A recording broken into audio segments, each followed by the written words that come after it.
How to talk about puberty with your kids. Having the puberty talk can feel nerve-wracking at times for both parents and children.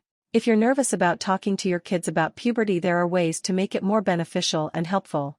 Instead of having one discussion about puberty, have various discussions about growing up and development with your children. Children can become fearful of puberty and changes based on what they hear or see, and you can help to calm them and dispel the myths. Be ready with accurate information and be available to support your children and answer their questions. Part 1. Preparing your discussion. 1. Plan when to have the talk. Boys and girls experience puberty at different times. You may choose to tell your child about puberty as you notice their bodily changes or start earlier in order to prepare them. It's recommended that by age 8, children know about puberty and the associated physical and emotional changes. While you may choose to have a single conversation about puberty with your kids, keep conversations about development and coming into adulthood ongoing. Girls experience puberty around age 8. If you notice an initial growth spurt, this can indicate the onset of puberty and mean that it's time to talk. Boys experience puberty later than girls, usually around age 10 or 11. 2. Let them hear it from you. It's on you to open a discussion, so don't wait for your children to come to you with questions. If you're waiting for your child to come to you, you may be waiting forever. In fact, if you don't address it yourself, you may be unintentionally telling them that it's not okay to talk about or that it is something you're unwilling to discuss. This can hinder communications between you and your kids and drive a wedge between you, so make sure to be the adult and start a conversation with them about it. Even though kids may hear information about sex and puberty from outside sources such as older siblings, friends, television, or the internet, it's still important to have a talk with them yourself. Give them reliable information that is valid and true. Often, children receive untrue or unreliable information about sex and puberty.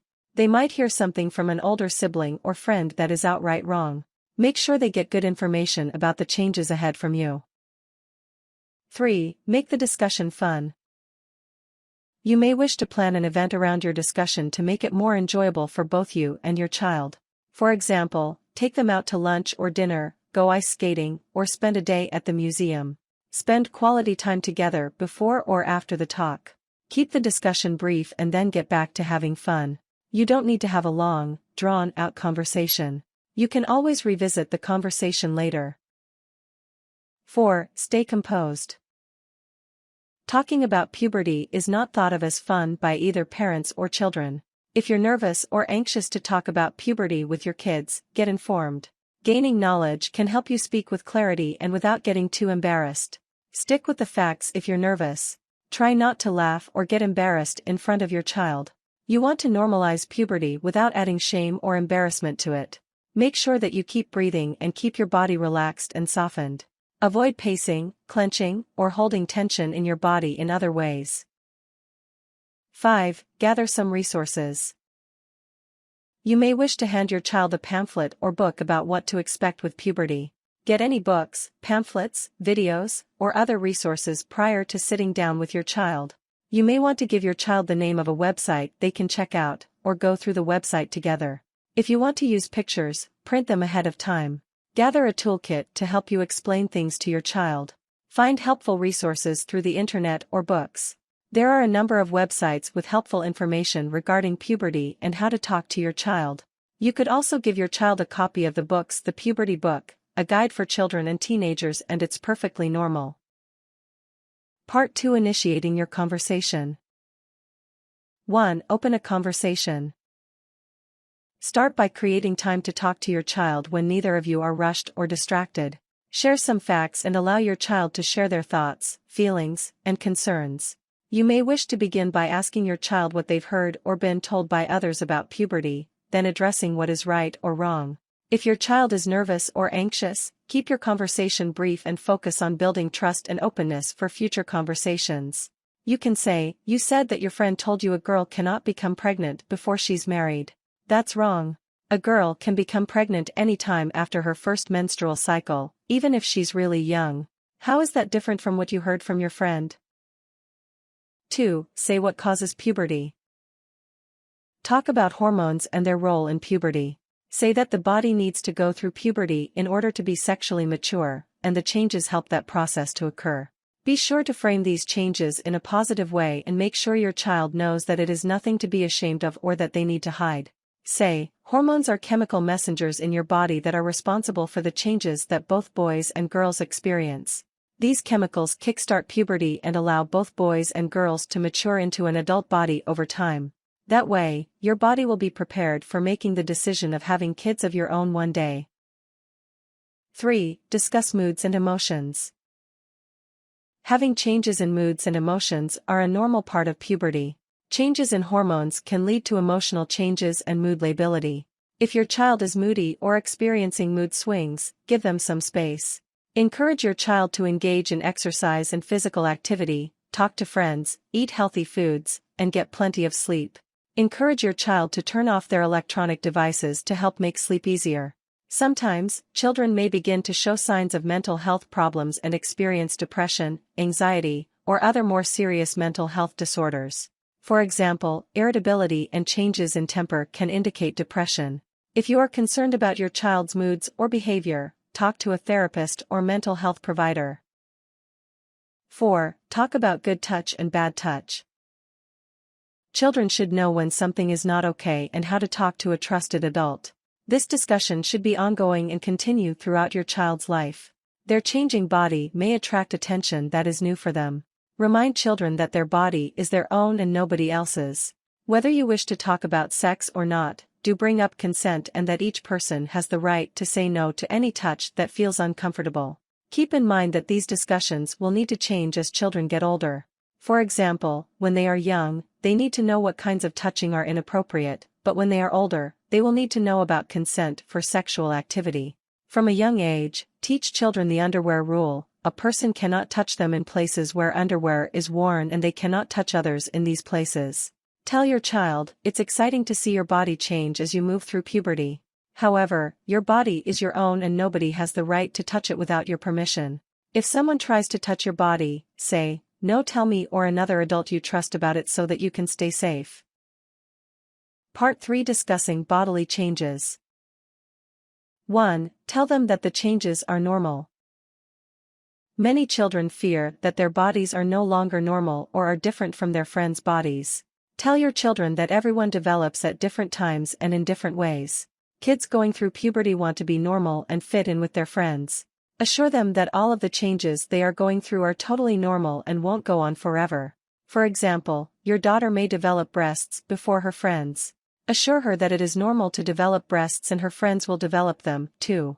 Say, you'll notice that most of the kids in your grade have or will start to change. It can be scary, but it's totally normal for boys to grow taller and develop deeper voices. Girls will grow breasts and start their periods. Whenever it happens, it's normal. 2. Bring up body hair. Both boys and girls develop body hair during puberty. Tell your children that it's normal to have hair in places it wasn't before. Tell children that hair growth is normal. In some cultures, shaving body hair is socially acceptable and boys may start to shave their facial hair while girls may start to shave their underarm hair.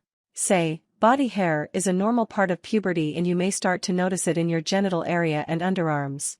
Boys start to develop facial hair. Sometimes body hair comes alongside body odor. Talk to your children about body odor and bring up options like deodorant. Say, when body odor becomes unpleasant, it's time to start using deodorant. We can go pick out some if you'd like. 3. Discuss menstruation.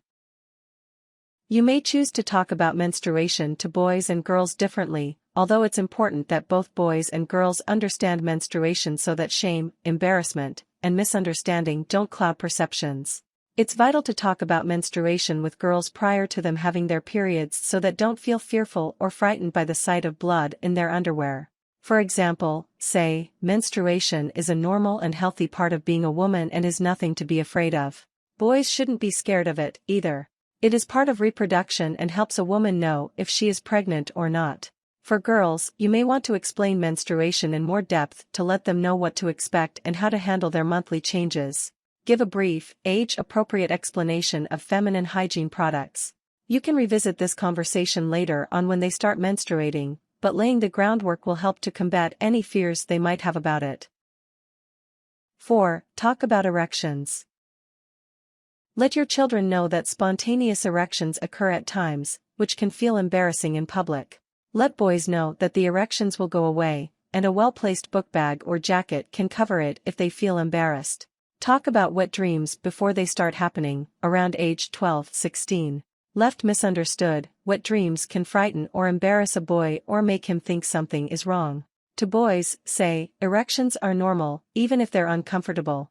If you get an erection, don't worry. It will go away. Tell your child that if they notice a boy's erection, they shouldn't make fun of him. Part 4. Following up your talk. 1. Reassure your child. Children often feel insecure or embarrassed about their changes. Reassure your child that they will get through puberty. Children may begin to feel more self-conscious or awkward in their appearance. Some children may become irritable or moody. Help them understand these changes and reassure them that it won't last forever. Let them know that you are there for them and that you care. Remind them that you love them and support them. Even if their moods upset you, be gentle and loving toward them. Do not match their mood or tone with yours. Remember that you are the adult, and it is up to you to model good emotional self-control for them. 2. Be available for questions. Let your children know that you're here for them and are available to answer any questions or concerns that they have. Girls may ask why they haven't gotten their periods yet or why their breasts are different sizes. Boys may ask about wet dreams or changes to their testicles or penis. If you don't have an answer for them, say, "That's a great question. Let me get back to you on that and do some research to adequately address the question." Give your child the time and opportunity to ask questions. Tell them that their questions are important and answer them as honestly as you can. Do not smile, laugh, or joke about their concerns. This may minimize their concerns and make them feel foolish. It will not lighten the mood. 3. Use teachable moments. Children may come to you with embarrassing questions that may make you want to run and hide. Instead of making up a story about storks or magical lands, answer their questions as honestly as you can within an age-appropriate framing. Use these moments to talk to your child about puberty and sexuality in a matter-of-fact way that shows that you're not afraid to answer their curious questions. For example, if your 8-year-old asks you about oral sex, say, "That's something that grown-ups do by putting their mouths on each other's genitals."